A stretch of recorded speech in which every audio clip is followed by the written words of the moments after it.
Taste the Daily. Tiruvallur மாவட்டம் ஐயப்பாக்கம் பகுதியில் நடைபெற்ற உங்களுடன் ஸ்டாலின் என்ற விளம்பர திட்ட முகாமில் படிவம் தீர்ந்துவிட்டதாக கூறி திரளான பெண்கள் திருப்பி அனுப்பப்பட்டதால் அவர்கள் அதிர்ச்சியடைந்தனர். மகளிர் உரிமை தொகை கிடைக்காமல் ஏமாற்றம் அடைந்த திரளான பெண்கள் அதற்காக விண்ணப்பிக்க விடிய அரசின் விளம்பர திட்ட முகாமில் குவிந்தனர். அப்போது படிவம் தீர்ந்துவிட்டதாக கூறி விடிய அரசின் அதிகாரிகள் திருப்பி அனுப்பியதால் அவர்கள் கடும் அதிருப்தியடைந்தனர்.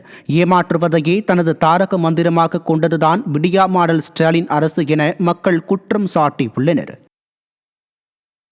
திருவாரூர் மாவட்டம் மன்னார்குடி அருகே விவசாயிகள் கொண்டு வரும் நெல் மூட்டைகளை அரசு கொள்முதல் நிலைய அதிகாரிகள் கொள்முதல் செய்யவில்லை என குற்றம் சாட்டப்பட்டுள்ளது.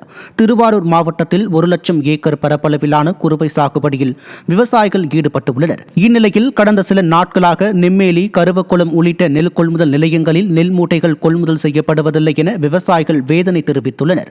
இதன் காரணமாக நெல்மணிகள் முறையான பாதுகாப்பு இன்றி இருப்பதாகவும் சேதமடையும் அபாயம் உள்ளதாகவும் தெரிவிக்கப்பட்டுள்ளது. ஸ்டாலின் ஆட்சியில் விவசாயத்தை விட்டு வெளியேறும் நிலைக்கு தள்ளப்பட்டுள்ளதாக விவசாயிகள் குமுறல்களை வெளிப்படுத்தியுள்ளனர். நெல் கொள்முதல் நிலையத்தில் மூட்டை பிடிக்காதனால நெல் அப்படியே தேங்கி கிடக்கு. நேற்று பேஞ்ச மழையில் விவசாயிகள் மன உளைச்சல் பட்டு நெல்லை கிண்டி விட்டுக்கிட்டு இருக்கிறாங்க. அதிகாரிகளை கேட்குறப்ப உடனே இந்த ராலி மூமெண்ட் ஆனவொன்னே நாங்கள் பிடிக்கிறோன்னு சொல்கிறாங்க. ஆனால் ரொம்ப மன உளைச்சல் பட்டுட்டு இருக்காங்க. இன்றைக்கும் மழை வருமா இருக்குது. இதை அரசு உடனே கவனம் எடுத்து இந்த நெல் கொள்முதலத்தை குறுவை சாகுபடியை மீண்டும் தொடர்ந்து எங்களுக்கு பிடித்து அரசு கவனம் எடுத்து செஞ்சு கொடுக்கணும்.